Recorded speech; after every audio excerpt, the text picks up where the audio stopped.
જય બાબા બધા મિત્રોને તો દુઃખ જેવી વાત એરી છે કે થોડું કોમ બંધ હતું. એનું કારણ છે કે ભાઈ અમે એક બીજું મકાન રાખી દીધું હતું બનાવવા માટે, અને હોય કોઈ કારીગર મળતા નહીં. વિસ્તાર થોડો એવો છે કે ભાઈ પૈસા આલે તો કોઈ કારીગર આવે એમ છે નહીં. તો અત્યારે થોડું અંદર છે તે કોઈ રસ્તો એવો છે એટલે કોઈ આવવા માગતું નહીં. પણ હવે અમારા ઘરેથી અમે કારીગર લાવ્યા છે, અમારા કાકાના છોકરા છે. કોક કરીને ઘર પૂરું તો કરવું પડશે. કેવું હે કરવું પડશે ને, હવે કારીગર મળતા નહીં, શું કરવાનું? પૈસા આલે તો કારીગર મજૂર નહીં મળતા. હવે અમે બધા મારા ટીમ અમારી છે, મારા મેઘાભાઈ, અમારા કાકા છોકરા કારીગર ને જો ગબ્બરભાઈ પોતે મથેરા છે. હવે આગું પાછું કરીને આપણે બીજા ઘણા કોમ છે, પણ હવે તો હવે પટાવતું પડશે. પટી જાય, કોઈ ચિંતા જેવું છે નહીં. પણ હવે એટલેથી આબુ ના આવતા આવતા 10-11 વાગે બરાબર ટાઈમ હસવાતો નહીં, અને પછી બપોરનો કામ ચાલુ થાય છે. આપણે વહેલા હેડે તો જો આટલાનો કોઈ કારીગર હોય ને તો ફાયદો શું ખબર હે, આપણે આવતા આવતા અડધું કામ પટી જાય. એ વાત નહીં સમજ્યા? સવારમાં વહેલું ચાલુ થાય, અને આપણે ધાબેઠે આટલે આવવું પડે. પછી આપણે આવે ને એટલા ઘડી 11 વાગે આપણે માલ બનાવવા બધું કરતા કરતા 12 વાગે એટલે તાપ થાય. બરાબર છે? ઘણી વાર બે હટે પછી ફોજ પડી જાય. એ કોમ થાય ના. અને આ પટે જો આપણે આવ્યા હોત, પણ આપણે પેલું બીજું કામ રાખ્યું હતું કે કાલે પત્ર રજા ખબર હે, તો આપણે કાલે કોઈ આપણે થોડી પરિસ્થિતિ થોડી વધારે ખરાબ હતી કે એટલે એને થોડું ઘર બનાવવું. હા, રાતના વાવાઝોડું જેવું હતું. તો રાતના હતું વાવાઝોડું બહુ ખતરનાક. એટલે અમે કાલે આપણે ઢોકેલું ફાયદો થયો છે એને, કેમ કે આપણે શીલા બીલા મારી બધું કમ્પ્લીટ કરી આલ્યું. એટલે 90% તો કશું કોઈ ના થાય. એટલે જેટલા કડે રહે એટલે પત્ર કદી ના આપણી હજી પ્લાસ્ટર કરવાનો, ટાઈસું નાખવાની છે, બધું કોમ કમ્પ્લીટ કરીને આવવાનું છે. પણ હવે અમે કાલે એને હતા ને આજે આયા દોતા, તો ભાઈ નવરાઈ ગતું નહીં.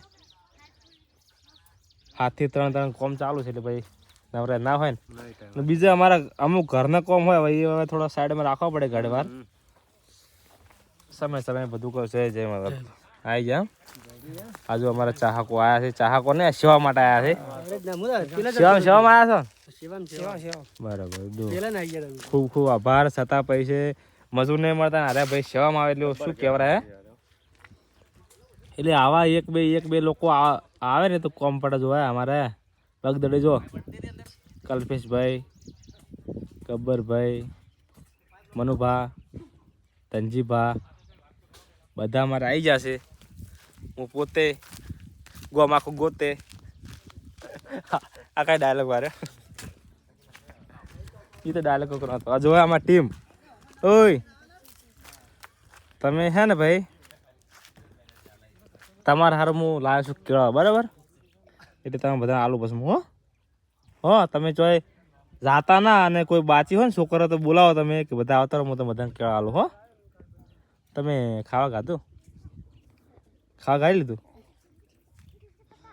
થોડા શર્મા છે.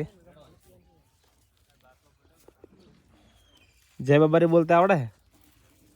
જય બાબા રે કે જય બાબા રે કે જય બાબા રે કે તું કે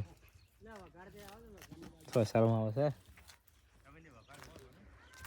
તો ભાઈ કોમ ગમે તો લાઈક અને કોમેન્ટ હારી કરજો. તો આવું અમે કોમ ચાલુ રાખશું.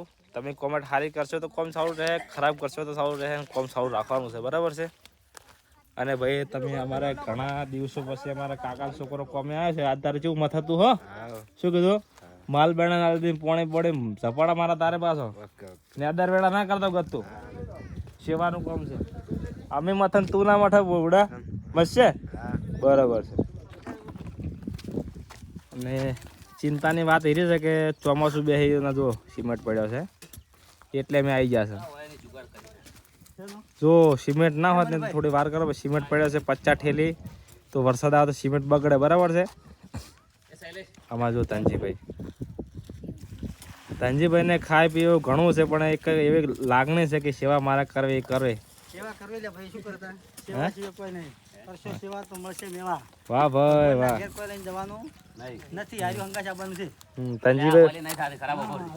ધનજીભાઈ પોતે ગોમ આખું ગોતે.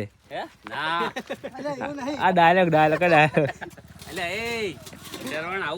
મેં પોતે ડાયલોગ મારો કે ભાઈ શરવણભાઈ પોતે ડાયલોગ આવા ગોમ આખું ગોતે. તમને કોમ ગોતે પણ ધનજીભાઈ તો ચોખ્ખું કોમ ગોતે કો. આ તો ડાયલોગ મને યાદ આવ્યા રામ. તમે તો ઝપાટો કરો આપણે પત્ર બધા ઢોકી દઈએ આપણે ખાડો ગાળો જેમ આપણે કાલ બે ઢોચે એમ. સિમેન્ટનું મસ્ત બનાવું છે પોણે પીવો છે ગમે તે પક્ષી. જય બાબા.